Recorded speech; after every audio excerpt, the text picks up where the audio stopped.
Olá, mi gente, sejam bem-vindos ao Tex Espanhol.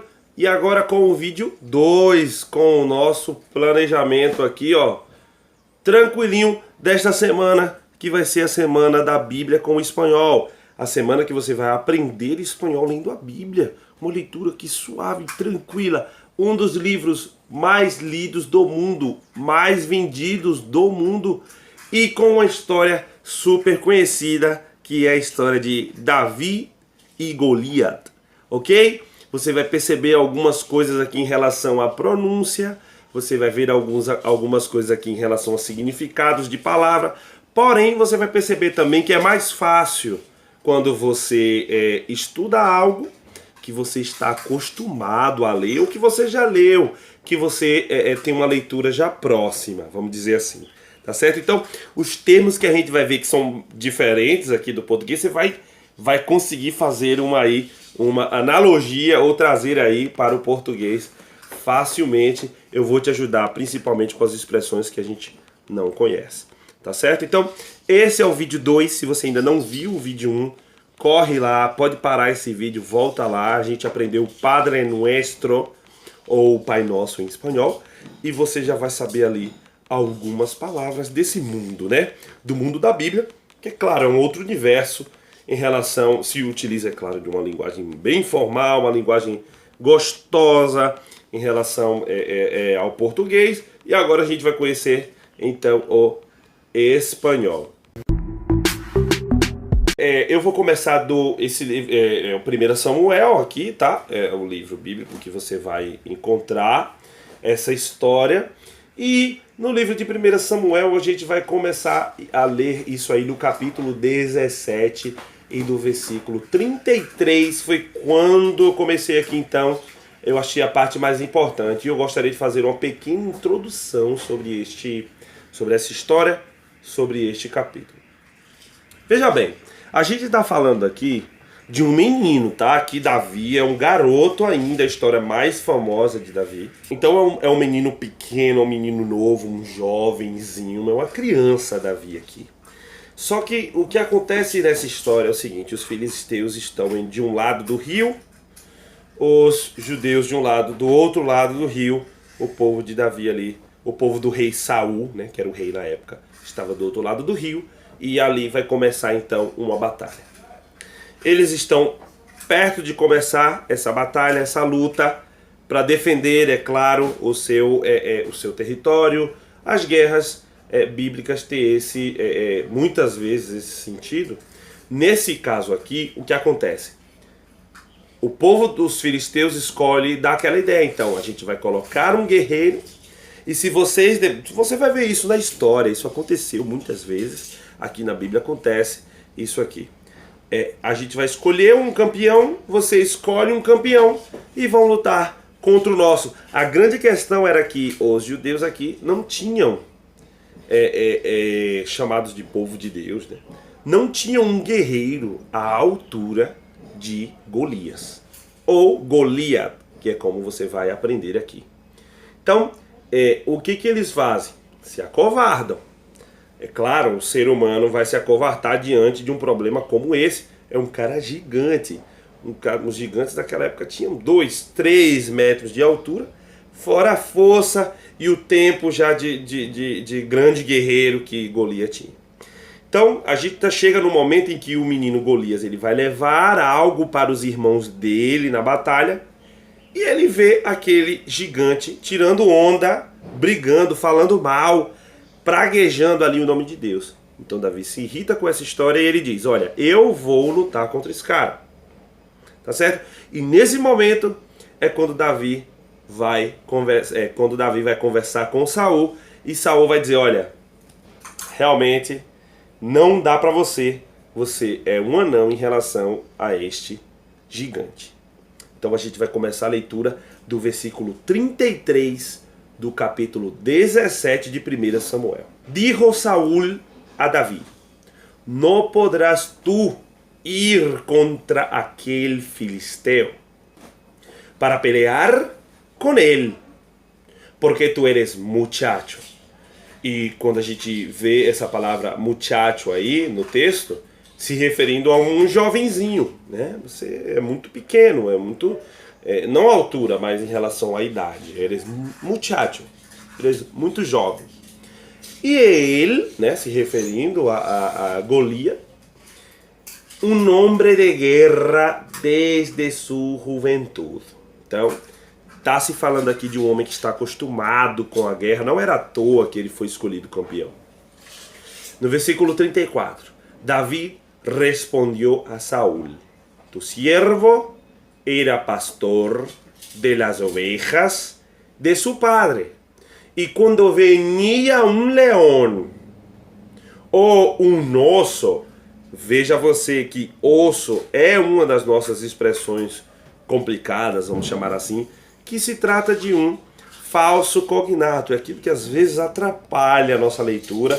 Eu tenho um vídeo no canal sobre isso, uma live inteira sobre falsos cognatos, onde você vai ver palavras que parecem com o nosso idioma, mas na verdade significam outra coisa. Um osso aqui é um urso, um animal. E tomava algum cordeiro de la manada. Ele está falando dos animais que pegavam, apareciam quando ele estava cuidando de das ovelhinhas dele, apareciam e queriam levar as suas ovelhas. O que ele fazia? Olha lá. Salia yo tras ele. Essa expressão significando nesse momento aqui a ideia de que ele está indo atrás deles, ele está indo na direção deles, num embate contra esses animais. E esse traz ele você pode usar em várias expressões do espanhol. Quando, por exemplo, você diz vê tras ele, ou seja, aquela nossa expressão do vá atrás dele, tá bom? Então, quando salia yo atrás ele, tras ele, e lo heria, feria, e lo librava de sua boca, ou seja, ajudava, tirava a ovelhinha da boca desses animais. E se levantava contra mim, yo le echava mano de la quijada e lo heria e lo matava. Quando ele diz essa expressão, echava mano, essa expressão ela é bem complicada no espanhol, porque serve para um monte de coisa. Quando você diz que está com saudade, você pode dizer que te echo de menos. Olha, te echo de menos, sinto saudade de você. Eu posso dizer que vou echar las cáscaras a la basura ou al basurero. Jogar fora, ó, echar. Então, essa palavra aqui, echava mano de la quijada e lo heria e lo matava, pegava nessa queixada do leão e o matava. Então era um moleque brabo.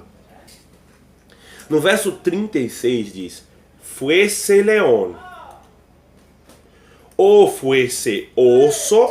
Então, ou seja, se fosse um ou fosse o outro, né?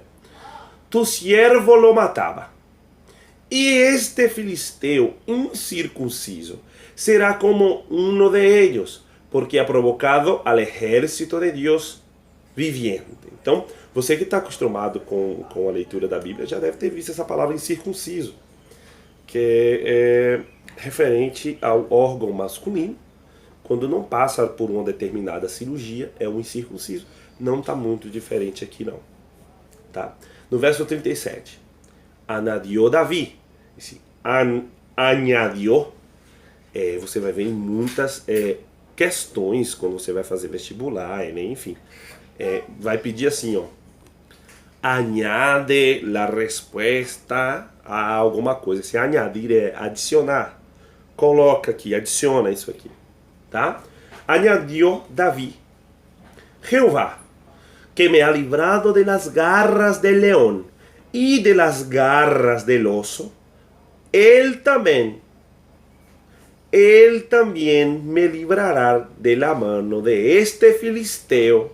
Y dijo Saúl a Davi: Ve, e Jeová esteja contigo. Então esse homem viu que já não tinha como discutir com o menino, e ele que acredita também em Deus, ele tem conhecimento de Deus, o Saúl, tá? Conhecimento, claro que ele conhecia Deus, ele foi escolhido por Deus, né, segundo a Bíblia. Então ele diz V, ou B, né? Porque o V tem som de B em espanhol. Na América do Sul, esse V vai ter um som mais suave, B.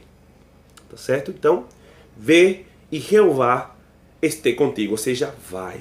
É o imperativo do verbo ir. Ve ou B. E Jeová esteja contigo. No verso 38. E Saúl vestiu a Davi com suas roupas e puso sua cabeça um casco de bronze e lhe armou de coraça. Coraça que tem na Bíblia, tá? A parte de couro da roupa. Ou seja, a grande complicação aqui tem a ver também com a nossa língua. A gente não está acostumado com o pronome possessivo de terceira pessoa, que é o su, o seu.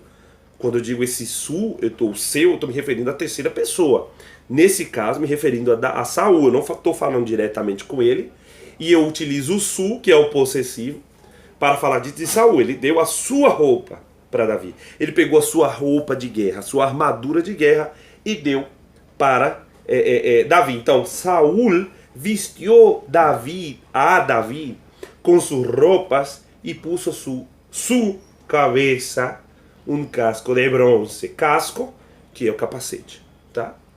Inclusive, capacete de moto também se chama casco. E lhe armou de coraça. Verso 39. E cingiu Davi sua espada sobre seus vestidos e provou a andar. Cingiu do verbo cingir, né? Tá? É um verbo que a gente encontra muito na Bíblia, tá, gente? Algumas coisas, é claro que a gente está se tratando aqui, às vezes, de uma linguagem já que a gente deixou, que a gente nem usa, tá? E outras palavras são importantes para a leitura da Bíblia e também para o nosso dia a dia. E cingiu Davi sua espada sobre seus vestidos e provou a andar, ou seja, ele tentou caminhar, tentou andar, porque nunca havia hecho la prueba. Havia hecho la prueba. A gente pode estudar muita coisa no espanhol com esses termos aqui. Havia hecho está se referindo aqui a um pretérito pluscuamperfecto. Ele nunca fez essa ação antes. Ele nunca havia hecho la prueba. Tá? E dijo Davi a Saúl: eu não puedo andar com esto. Perceba? Esto porque é algo que ele está vestindo, está perto dele, está falando, se referindo ao demonstrativo esto, e não isto. É a mesma coisa passando para o português. Porque nunca lo pratiquei. E Davi echou de si aquelas coisas. Ele não era um guerreiro. Ele não era um desses guerreiros de guerra mesmo, sabe? As façanhas que ele contava para Saúl se referiam a coisas do campo. Ele defendendo os seus animais do seu jeito, sem armadura nenhuma. Então ele provou e viu que realmente não dava, ele nunca tinha provado, ele nunca tinha experimentado aquela sensação. No verso 40, e tomou su cajado em sua mão e escorreu 5 pedras lisas del arroyo. Arroyo aqui é um riachozinho, tá? É uma pequena parte do rio, é um riachozinho. Então a gente diz arroyo. E las puso en el saco pastoril, né, na bolsa pastoril, en el zurrón que traía. Olha, zurrón, vamos entender como mochila da época, tá? Esse zurrón, eu não conhecia essa palavra, mas eu sabia na hora de ler aqui, por conta do contexto, que se tratava de algo que ele guardava as coisas. Então ele pegou ali as 5 pedras lisas e colocou no zurrón que traía. E tomou sua onda, a funda, né? Uma arma que já não existe. Vamos chamar ela de badog? Eu não sei se vocês conhecem o badog aqui, ó. Só que a fonda, ou a funda, né? A onda, você tinha que girar para acertar o inimigo. E tomou sua onda em sua mano e se foi hacia o filisteu. Então agora a gente vai ver uma conversa entre Davi e o filisteu. Aqui eu já vou pular para o versículo 42. E diz assim: E quando el filisteo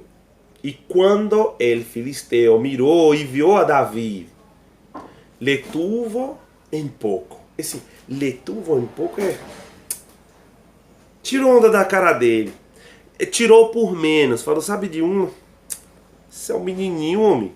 Tá doido? Ou seja, minimizou ainda mais Davi, não tomou em conta Davi. Nesse sentido aí, então, é que a gente usa a expressão le tuvo en poco. Porque era muchacho, como a gente já falou, muchachito, jovem. E rubio, e de hermoso parecer.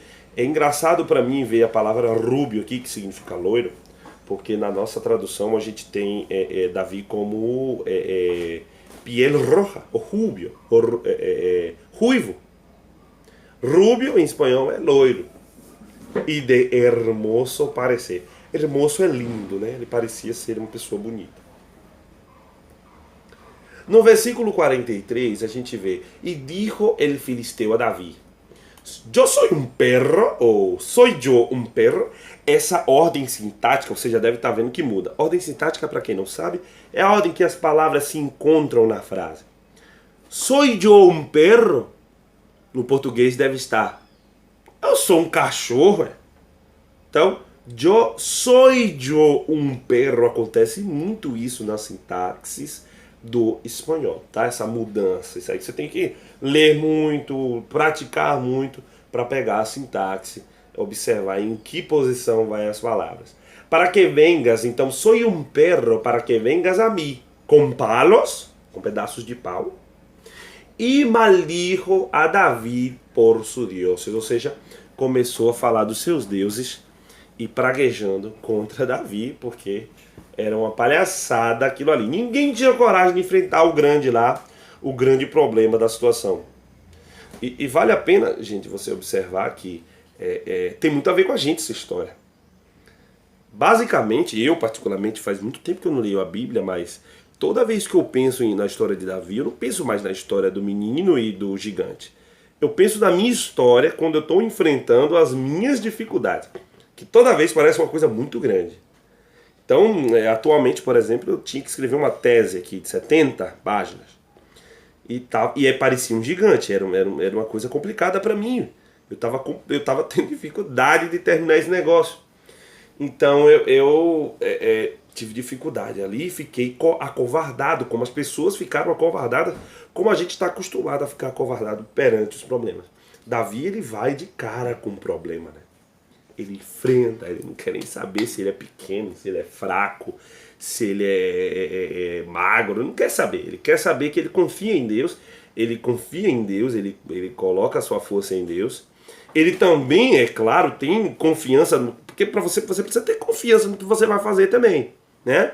Não é só Deus, né? Você chegar e colocar tudo ali e dizer, olha, Deus vai fazer por mim, você tem que fazer a sua parte, né? E Deus vai te ajudar. É assim que os cristãos pensam, é assim que as pessoas que estudam a Bíblia devem raciocinar nesse sentido. Raciocinar nesse sentido. Então, eu me imagino nessa situação. Eu, Tiago, com os meus probleminhas que eu acho gigante, tentando enfrentar, e Davi aqui com o seu gigante frente a essa luta, uma batalha complicada aqui. No verso 44 diz: Dijo luego el filisteo a Davi: Ven a mí, y daré tu carne a las aves del cielo e las bestias del campo. Então, os animais selváticos, né, as bestias del campo, os animais mais ferozes ali, leão, tigre, esse tipo de coisa. Osso, que ele já citou aqui, o urso, né? A gente aprendeu essa palavra já. Fixa aí, osso. Então, ele ameaça Davi com jogar a carne dele para os bichos, né? Verso 45, entonces dijo David al filisteo: Tu vienes a mim com espada e lança. Agora é Davi falando. E jabalina, outra arma. Mas yo vengo a ti en el nombre de Jehová de los ejércitos, el Dios de los escuadrones de Israel, a quem tu has provocado. Eu venho com Jeová dos exércitos. Você vem com lança, com espada, com escudo, né? Eu venho com Deus dos esquadrões de Israel, a quem você provocou. Então, veja, a quem há provocado, a gente vê outro verbo falando no passado, tá? E provavelmente, como ele está se referindo a uma situação que tem uma relação com o tempo próximo, ele diz então, ele usa o pretérito perfeito aqui, o has provocado. Na terceira pessoa, na segunda pessoa, né? Porque ele está falando diretamente com Golias, então ele é tu ali. Então, has provocado a Deus e eu vou contra você. Então, no verso 46, e agora a gente já deve estar chegando perto do fim, Jeová te entregará hoje em mi mano, hoje, y yo te venceré y te cortaré la cabeza y daré hoy los cuerpos de los filisteos a las aves del cielo y las bestias de la tierra y toda la tierra sabrá. Veja, o verbo saber no futuro é um verbo irregular e acaba ficando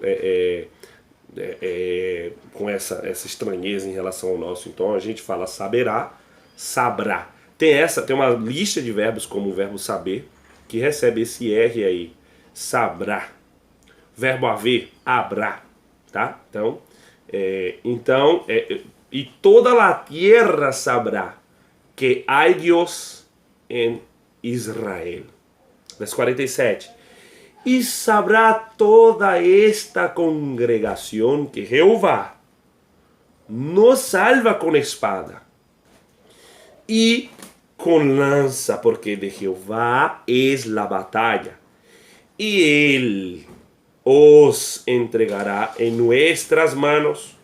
Quando diz os, está se referindo ao vosotros, tá?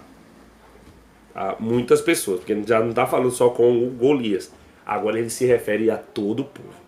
Esse vós que a gente não usa aqui, eles usam muito no espanhol, e por isso o os aqui, o pronome, se referindo então ao vosotros, ele os entregará em nuestra mano. Estamos terminando, tá? A gente vai só até os 50 para finalizar a história. E no verso 48 diz o seguinte: E aconteceu de quando el filisteo se levantou e echou a andar para ir al encontro de Davi. Veja, echou mais uma vez, echou a andar. Ele tomou vontade de andar.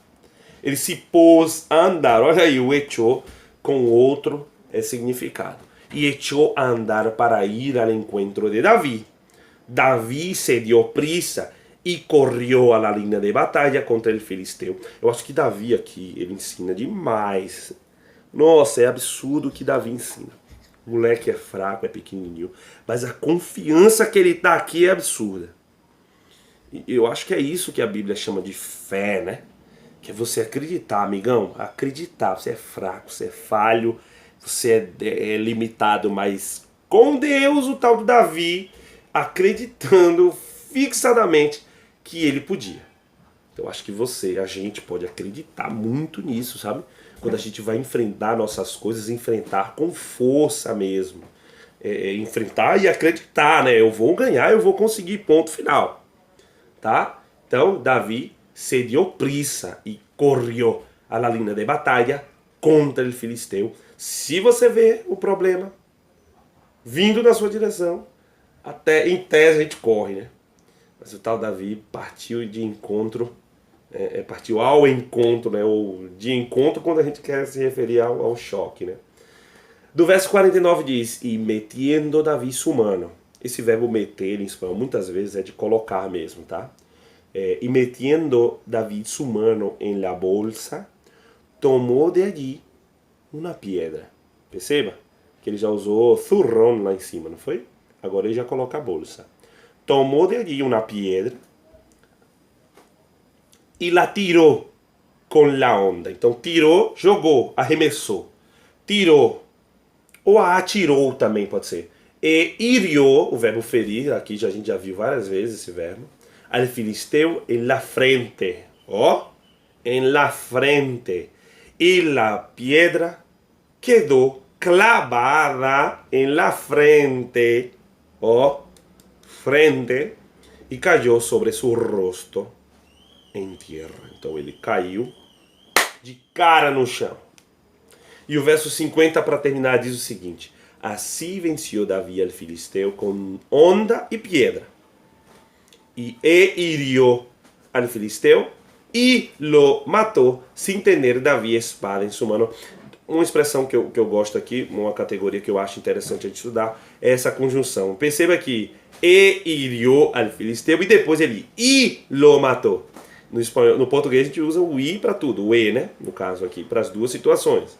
Mas como no início da palavra hirió começa com o som de i, hi, né? Ou começa com o próprio i, para não haver essa tal da cacofonia, i, y, que é a conjunção que a gente vai usar normalmente, ele substitui o y por e hirió al filisteu e lo matou sem ter Davi espada em sua mão. Você aprendeu tanta coisa hoje em espanhol, aprendeu também tanta coisa da Bíblia, tantas lições que a gente pode tirar dessa coragem, desse enfrentamento do pequeno contra o grande.